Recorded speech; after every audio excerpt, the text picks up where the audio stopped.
Bonjour tout le monde, nous allons ensemble effectuer un cours, des petits cours de Moussar, de morale,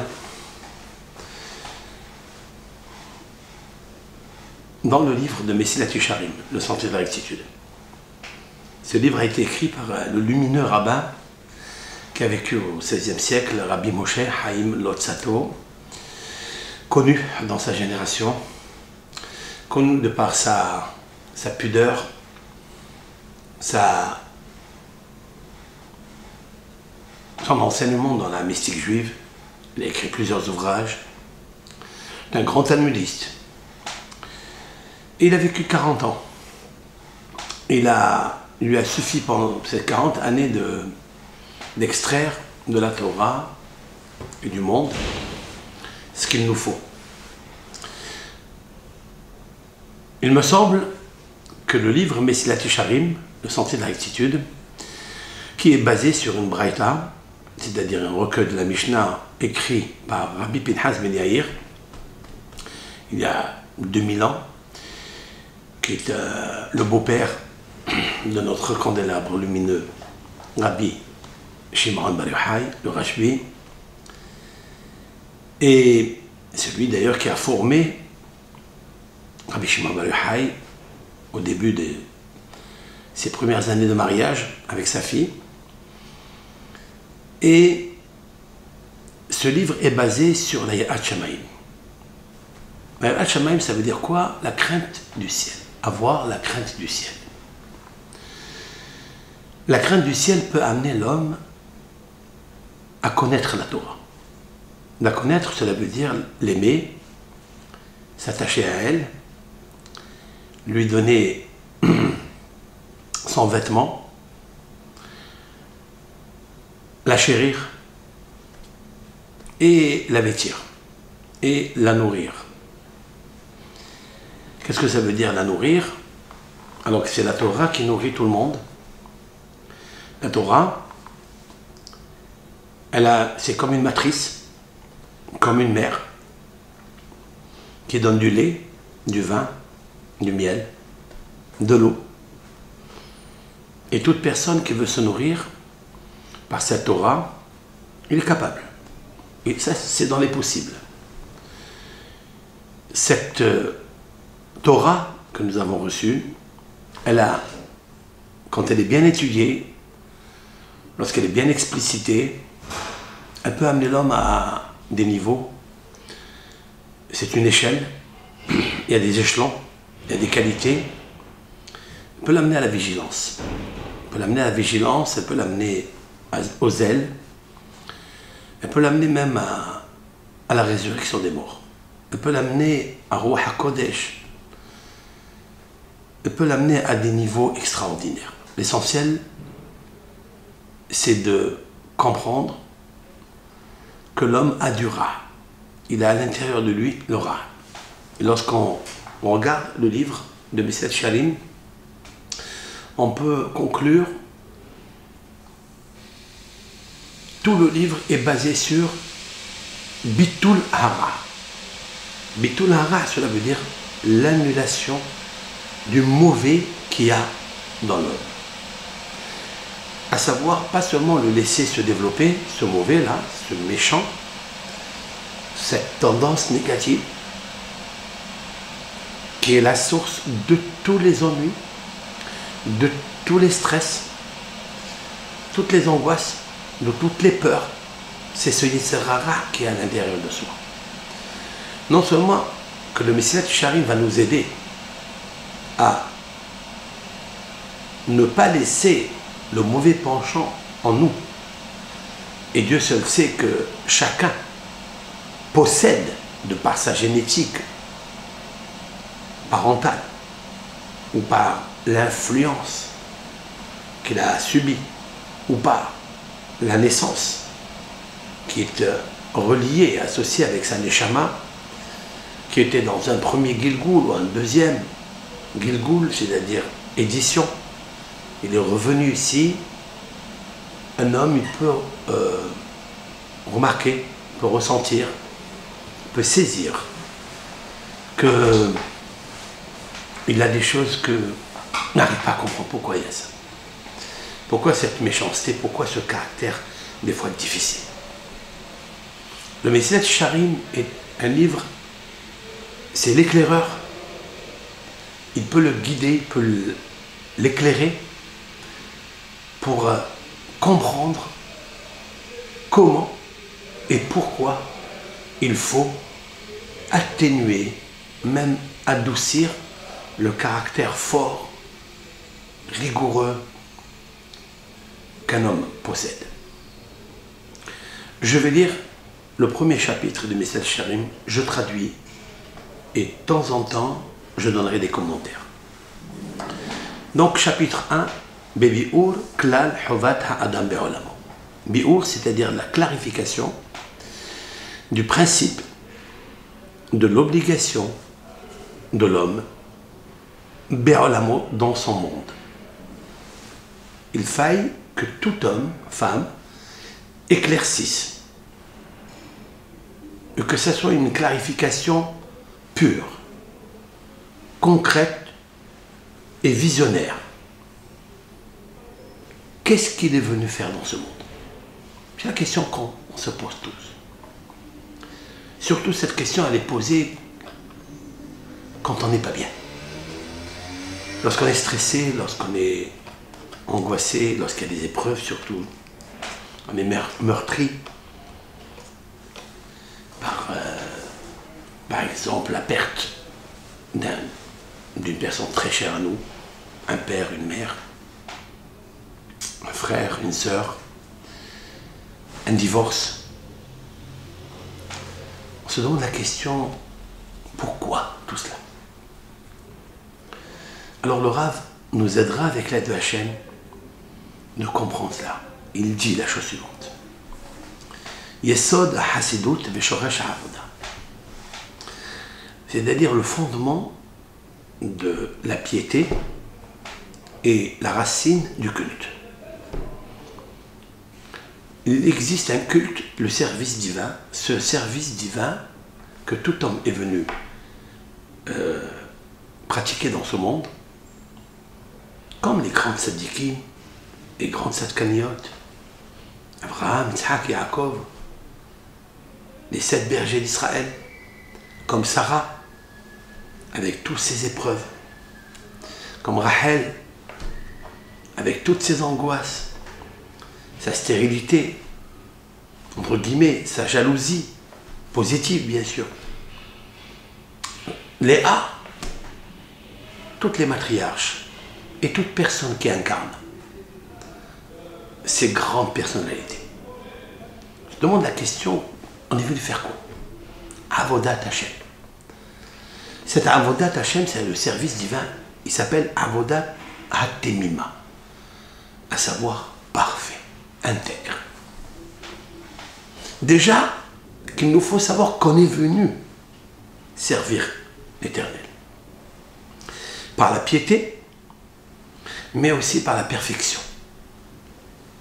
Pour cela, pour comprendre ce fondement, pour comprendre cette racine, le fondement de la piété et la racine du culte parfait, alors quelle est la quintessence? Où c'est chez Idbarer que ça se clarifie, Veit Amet, que ça se vérifie, Etzel Adam, à l'intérieur de l'homme, Ma Hovato Be'olamo. Quel est son devoir dans ce monde?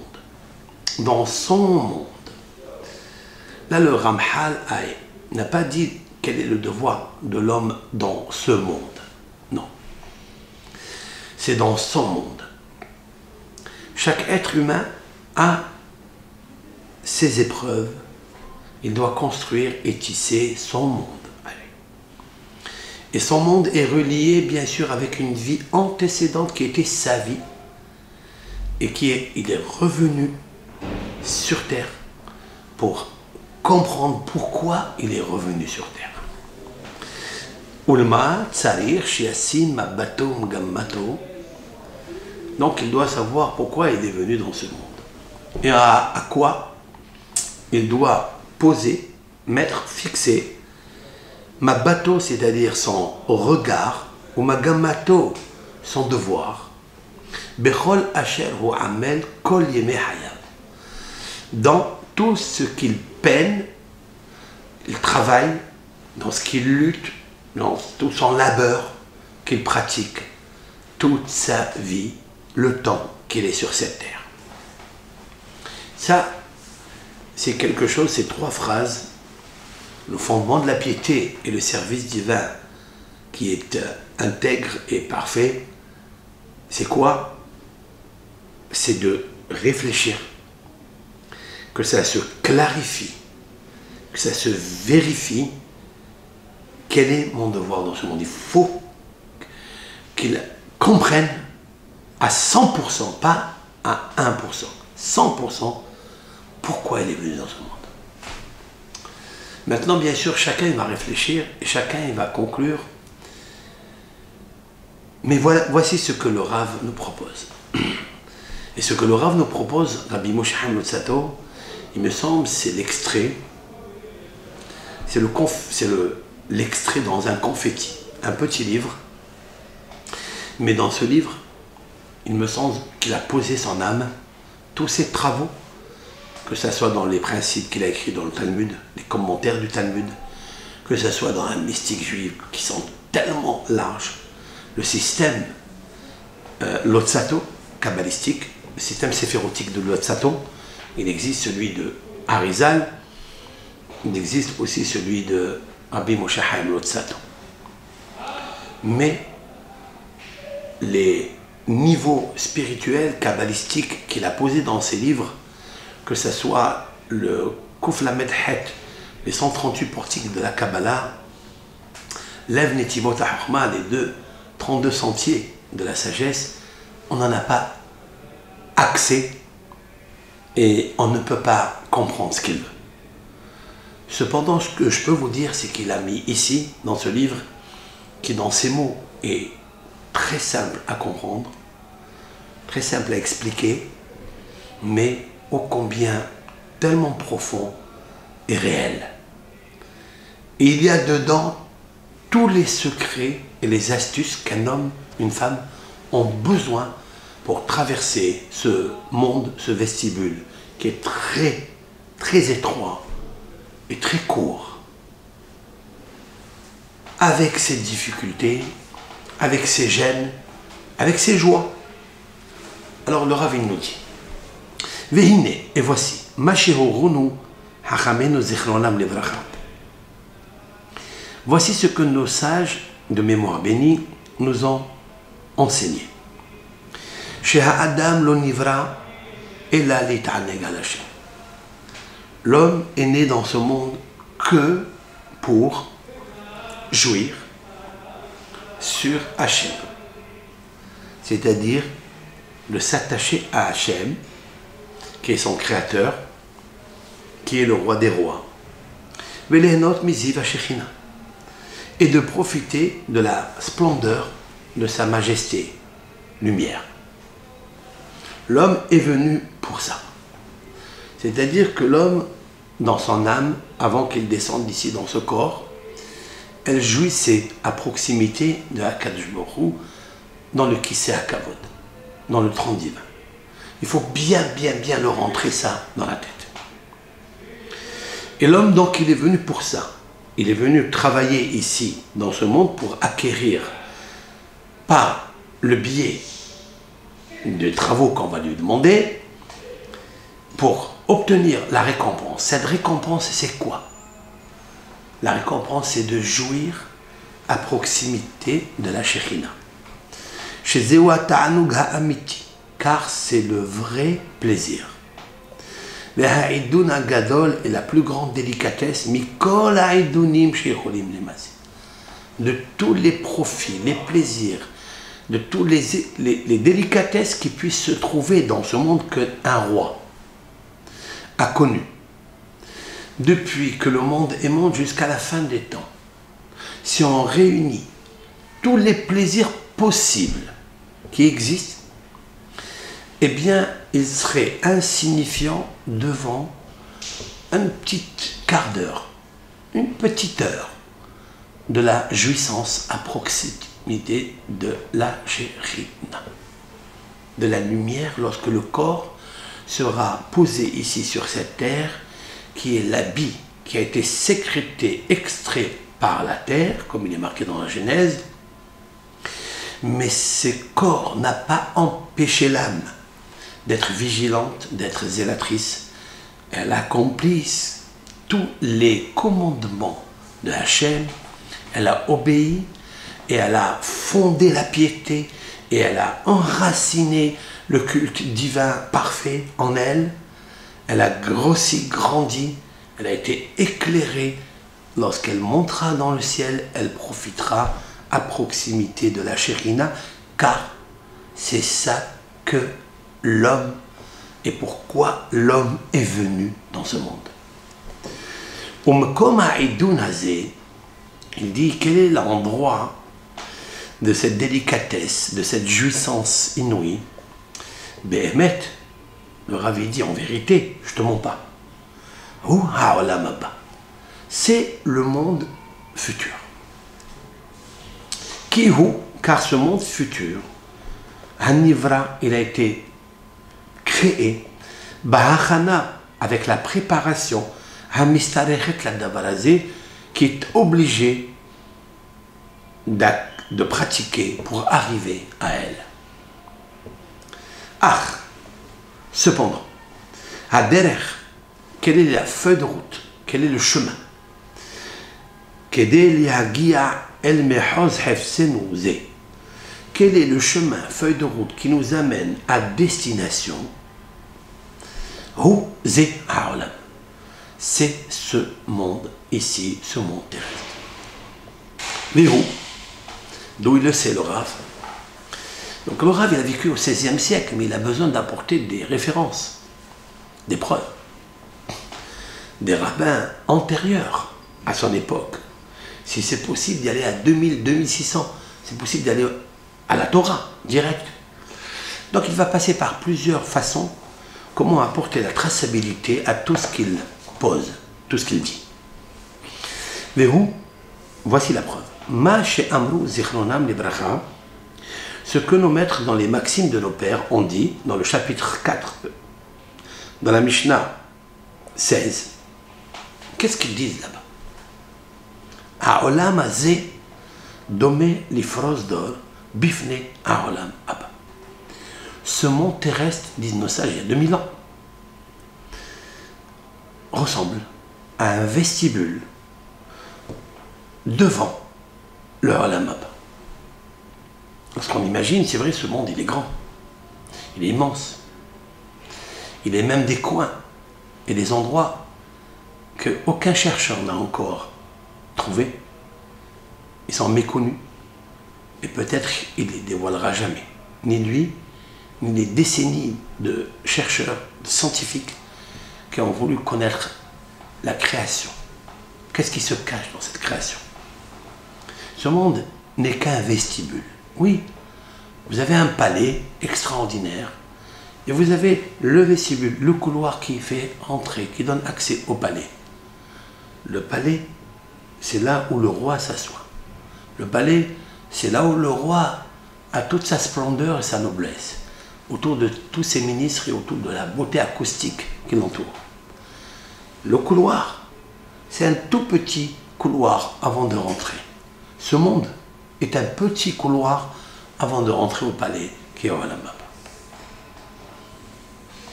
Est-ce que c'est vrai? Bien sûr, c'est vrai. Il va le dire.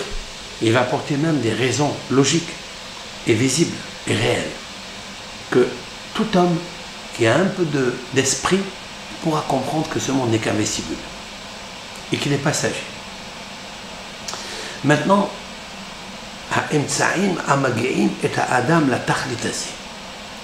quels sont les moyens qu'un homme doit effectuer et pratiquer pour arriver à ce but? C'est-à-dire, au Olam Haba, là se trouve la jouissance, et là, l'âme qui se décrochera du corps, qu'elle laissera dans ce vestibule. Quels sont les moyens pour que l'âme puisse s'asseoir, si l'on peut dire ainsi, à la table du Seigneur, porter une couronne et jouir de la magnificence de Hachem. Comment arriver à ce but? Hen ha-mitzvot. Ce sont les mitzvot, c'est-à-dire les commandements divins. Asher tzivanu ha'el itbarach shemo, les commandements que l'Éternel nous a ordonnés de les pratiquer. L'Éternel béni soit-il. Ces mitzvot se trouvent dans la Torah. Ils sont au nombre de 613. Il y a 365 négatifs et 248 positifs, comme la structure squelette de l'être humain. Comme asiyat al-mitzvot est l'endroit, le seul endroit pour pratiquer ces mitzvot, ou rak ha'olam hazeh. C'est seulement ce monde, uniquement ce monde. Autrement dit, que ce monde terrestre, bien qu'il soit comparé à un vestibule, mais c'est le meilleur vestibule, qui est mieux que tous les palais royaux, donc qui existent dans ce monde, qui sont merveilleux. Il faut savoir que si vous êtes dans ce couloir avec la possibilité de pratiquer les commandements divins, eh bien, il faut savoir, c'est ça qui t'amènera à la jouissance et la délicatesse incomparable. Al-Ked, c'est la raison pour laquelle Hussam ha'adam beze ha'olam. Un homme, l'homme a été posé dans ce monde au début. Kédé, afin que par ces intermédiaires-là, Hamis Dammenim Lokan, qui lui sont occasionnés ici, c'est une occasion. C'est à prendre ou à laisser. Si quelqu'un, il les prend, c'est-à-dire les commandements, qui sont les moyens pour te procurer le bonheur, la transcendance dans les hauteurs, avec la magnificence, la majesté divine, qui est la lumière que ta neshama profitera, grâce à elle, grâce à ses statuts et ses commandements, ses mitzvot, qui lui sont occasionnés uniquement dans ce monde, qui n'est qu'un vestibule. Grâce à cela, Yuchal le'agia el hamakom asher huchalo. Alors, il pourra arriver à cet endroit, à Olam Haba, qui lui a été préparé. C'est lui qui a préparé par les mitzvot qui lui sont occasionnées, parce que s'ils sont des occasions, des fois, elles échappent. Ça me rappelle un petit peu, je voudrais donner ici une petite lumière de ce que nos sages ont dit dans les maximes de nos pères. Heveratz les mitzvahs. Il faut courir quand tu as une mitzvah. Au boreach min avera. Il faut fuir la avera. La mitzvah, il te dit, nos sages nous disent quelque chose de profond. Cours derrière une mitzvah. Cours derrière une mitzvah. Pourquoi ils n'ont pas dit pratique la mitzvah? Il faut courir. Ça veut dire que si on t'a dit qu'il faut courir, cela veut dire que la mitzvah, elle est aussi des pieds. La mitzvah, elle s'enfuit. La mitzvah, elle fuit l'homme. Et c'est à l'homme de prendre le zèle, l'enthousiasme et l'amour. Et le fondement de la piété et la racine du culte parfait, c'est d'y aller courir, chercher la mitzvah. Parce qu'elle aussi, il y a un Yetzer Hara qui prend la mitzvah et qui court avec. C'est-à-dire qu'il te l'éloigne. Il l'éloigne de toi. C'est la raison pour laquelle il faut courir un peu plus vite pour attraper cette mitzvah. C'est une occasion. Tu l'as fait, c'est bien. Tu ne l'as pas fait, eh bien, tu l'as perdu. C'est une occasion. C'est pourquoi le Rav nous dit Hamis Damenet Lokan. Ce sont des commandements qui lui sont occasionnés ici. Cette occasion, elle se répète. Par exemple, ce Shabbat, il se répète. La Shemitah, elle se répète. La Mitzvah des Tefillin, elle se répète tous les jours. Mais chaque jour, c'est une occasion. Il peut la rater. Et nos sages ont continué de dire Veheve boreah min avera. Nos sages disent il faut fuir la avera. Cela veut dire quoi? Ça veut dire que la avera, elle a des pieds. Cette avera, elle court vers toi. Pour que tu la pratiques, toi, tu dois fuir la avera. Autrement dit que le Yetzer Hara, il vient avec les pieds de la avera et les menottes de la avera, il vient vers toi pour te la proposer, pour te l'occasionner. Qu'est-ce que tu dois faire toi? Tu dois fuir la avera. Prends tes pieds, fuis la avera. Pour la mitzvah, il a dit, il faut courir pour aller faire la mitzvah. Parce qu'il y a quelqu'un d'autre de Yetzer Hara, il te prend la avera, il fuit avec. La mitzvah, il fuit avec. La avera, il te l'amène vers toi. Tu dois fuir la avera. C'est une occasion. Pourquoi alors tu devras pratiquer ces mitzvot qui sont occasionnées à toi? Pour préparer, grâce à elle, la lumière, batterie, avec laquelle tu vas profiter, l'irvot sham batov, pour profiter là-bas de le monde futur, le monde des âmes, batov, avec le bien, la bienfaisance, avec la lumière de la Torah, la lumière de la mitzvah, la kedusha de la mitzvah, Asher Kanalo, qu'il a acquis à l'aider Emzaïm, elle est par ces moyens-là, c'est-à-dire les mitzvot. Vehouma chez Amro, et c'est ce que nos sages ont dit dans le traité Eruvin 22, Hayom la asotam ou mahal kabel secharam. Nos sages disent aujourd'hui, c'est-à-dire dans ce monde, il s'appelle aujourd'hui, c'est qu'un jour. Hayom, c'est aujourd'hui. La Asotam. On est venu dans un monde pour un jour. Il est très court, comme un jour, la Asotam, pour pratiquer les mitzvot, au Mahar, et demain, les Kabel Secharam. Demain, pour recevoir leur récompense. C'est très court comme phrase, mais très puissante. Aujourd'hui, on est là pour pratiquer les moyens. Quant à donner l'occasion de faire, de faire. Ce monde s'appelle le monde de l'action, faire. Ici, il faut faire. Quand il arrive la mitzvah, il faut la pratiquer. Et il dit le Rav, et lorsque tu approfondis dans cette réflexion-là que je viens de te demander, que la perfection véridique, ou rak adevekut bo idbar.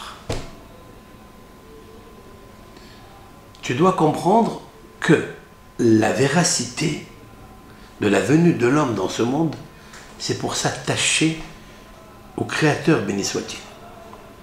Devekut. Id bodedut et devekut. Toute la force des Hasidim, toute la force des Rishonim. Qu'est-ce qu'il a fait Abraham Avinu? Qu'est-ce qu'il a fait Yitzhak? Qu'est-ce qu'il a fait Moshe? Qu'est-ce qu'ont fait les patriarches?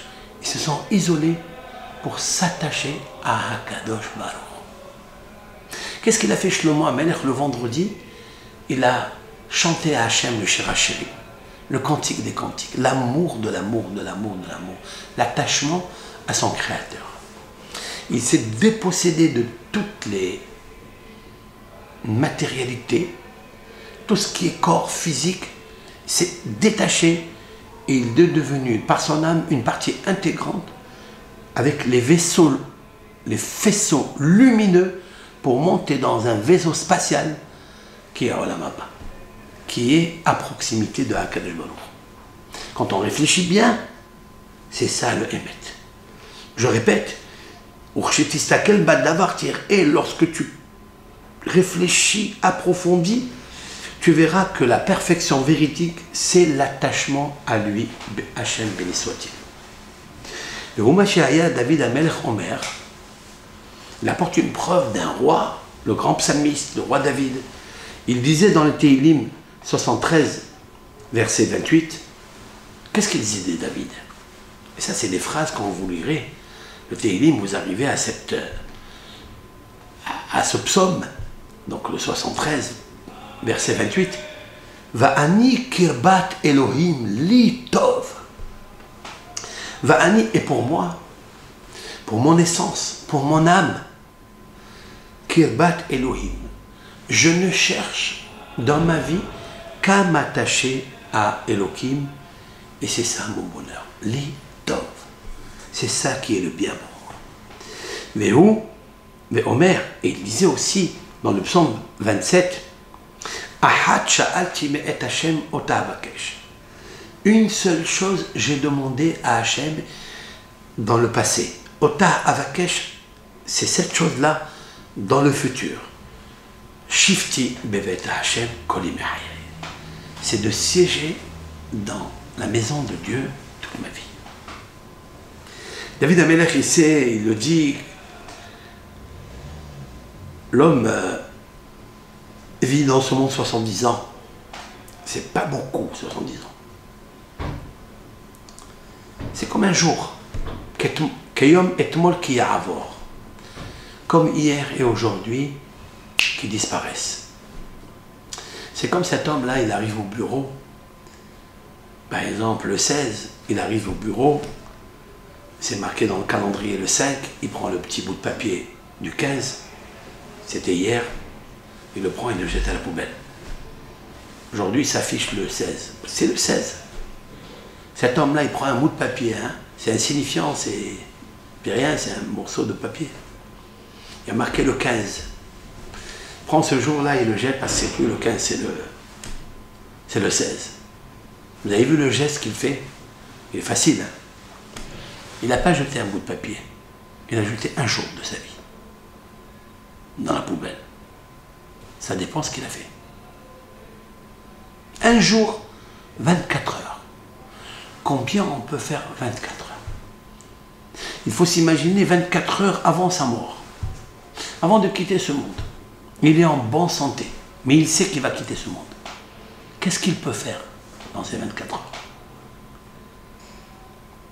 Je me rappelle, il y avait un artiste, je ne me rappelle pas son nom, que les médecins lui ont donné 24 heures à vivre. C'est un artiste américain, 24 heures à vivre. Il s'est dit, qu'est-ce que je vais faire? Il est parti, il a fait tous les 36 coups. Il a joui de tout, Il a quitté ce monde après. Il ne pouvait faire que ça. Il était habitué dans sa vie qu'à ça. Ça n'est pas la piété, ça n'est pas la réflexion, ça n'est pas le culte divin parfait. C'est n'importe quoi. Je prends, un jour je jette dans la poubelle. David Amelech, il disait chaque jour, mon aspiration, mon espoir, c'est que je reste toute ma vie assis en train d'étudier et de te servir à Kadosh Baruch Hu. Parce qu'on ne connaît pas encore la valeur de notre Créateur. Et on ne connaît pas encore la jouissance de profiter de sa lumière. Mais ça va arriver. Avec le travail que nous ferons dans ce livre, Mesilat Yesharim, on arrivera avec l'aide de Hachem. Voici donc le premier cours que nous diffuserons sur le Mesilat Yesharim. Kol Tov. Au prochain shiur.